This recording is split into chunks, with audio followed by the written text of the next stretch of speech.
ओम श्री गणेशाय नमः। ओम श्री परमात्मने नमः। सभी व्यूअर का इस चैनल में हार्दिक स्वागत है। सभी गीता प्रेमी साधकों को सादर प्रणाम के साथ जय श्री कृष्ण। 9वें अध्याय के पहले श्लोक में जो ज्ञान और विज्ञान सब की बात हुई, उसके बारे में परम श्रद्धेय स्वामी रामसुखदास जी महाराज ने अपने ग्रंथ साधक संजीवनी में जो विशेष बात बताई है वो हम यहाँ प्रस्तुत करते हैं। ज्ञान और विज्ञान संबंधी विशेष बात। इस ज्ञान विज्ञान को जानकर तू अशुभ संसार से मुक्त हो जाएगा। यह ज्ञान विज्ञान ही राजविद्या, राजगुह्य आदि है। इस धर्म पर जो श्रद्धा नहीं करते, इस पर विश्वास नहीं करते, इसको मानते नहीं, वे मौत रूपी संसार के रास्ते में पड़ जाते हैं और बार बार जन्मते मरते रहते हैं, पहले से तीसरे श्लोक तक। ऐसा कहकर भगवान ने ज्ञान बताया। अव्यक्त मूर्ति मेरे से ही यह संपूर्ण संसार व्याप्त है, अर्थात सब कुछ मैं ही मैं हूँ, दूसरा कोई है ही नहीं, चौथे से छठे श्लोक तक। ऐसा कहकर भगवान ने विज्ञान बताया। प्रकृति के परवश हुए संपूर्ण प्राणी महाप्रलय में मेरी प्रकृति को प्राप्त हो जाते हैं और महासर्ग के आदि में मैं फिर उनकी रचना करता हूँ, परंतु वे कर्म मेरे को बांधते नहीं। उनमें मैं उदासीन की तरह अनासक्त रहता हूँ। मेरी अध्यक्षता में प्रकृति संपूर्ण प्राणियों की रचना करती है। मेरे परम भाव को न जानते हुए मूढ़ लोग मेरी अवहेलना करते हैं। राक्षसी, आसुरी और मोहिनी प्रकृति का आश्रय लेने वालों की आशा, कर्म, ज्ञान सर्वव्यर्थ है। महात्मा लोग दैवी प्रकृति का आश्रय लेकर और मेरे को संपूर्ण प्राणियों का आदि मानकर मेरा भजन करते हैं, मेरे को नमस्कार करते हैं। कई ज्ञान यज्ञ के द्वारा एक ही भाव से मेरी उपासना करते हैं, आदि आदि। 7वें से 15वें श्लोक तक। ऐसा कहकर भगवान ने ज्ञान बताया है। मैं ही कृत, यज्ञ, स्वधा, औषध आदि हूँ और सत असत भी मैं ही हूँ, अर्थात कार्य कारण रूप से जो कुछ है वह सब मैं ही हूँ। 16वें 19वें श्लोक तक। ऐसा कहकर विज्ञान बताया।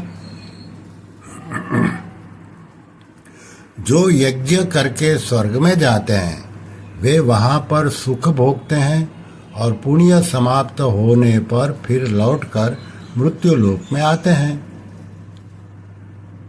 अनन्य भाव से मेरा चिंतन करने वाले का योगक्षम मैं स्वयं वहन करता हूँ। श्रद्धापूर्वक अन्य देवताओं का पूजन करने वाले वास्तव में मेरा ही पूजन करते हैं, पर करते हैं अविधि पूर्वक। जो मुझे संपूर्ण यज्ञों का भोक्ता और स्वामी नहीं मानते, उनका पतन हो जाता है। जो श्रद्धा प्रेम पूर्वक पत्र पुष्प आदि को तथा संपूर्ण क्रियाओं को मेरे समर्पण करते हैं, वे शुभ अशुभ कर्मों से मुक्त हो जाते हैं। 20वें से 28वें श्लोक तक। ऐसा कहकर भगवान ने ज्ञान बताया। मैं संपूर्ण भूतों में सम हूँ, मेरा कोई प्रेम या द्वेष का पात्र नहीं है, परंतु जो मेरा भजन करते हैं वे मेरे में और मैं उनमें हूँ। 29वां श्लोक। ऐसा कहकर विज्ञान बताया। इसके आगे के 5 श्लोक 30वें से 34वें श्लोक तक इस विज्ञान की व्याख्या में ही कहे गए हैं। यज ज्ञात्वा मोक्ष से शुभात, असत के साथ संबंध जोड़ना ही अशुभ है, जो कि ऊंच नीच योनियों में जन्म लेने का कारण है। असत यानी कि संसार के साथ अपना संबंध केवल माना हुआ है, वास्तविक नहीं है।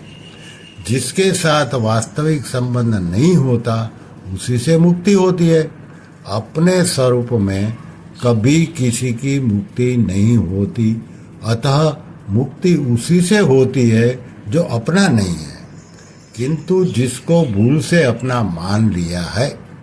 इस भूल जनित मान्यता से ही मुक्ति होती है। भूल जनित मान्यता को न मानने मात्र से ही उससे मुक्ति हो जाती है।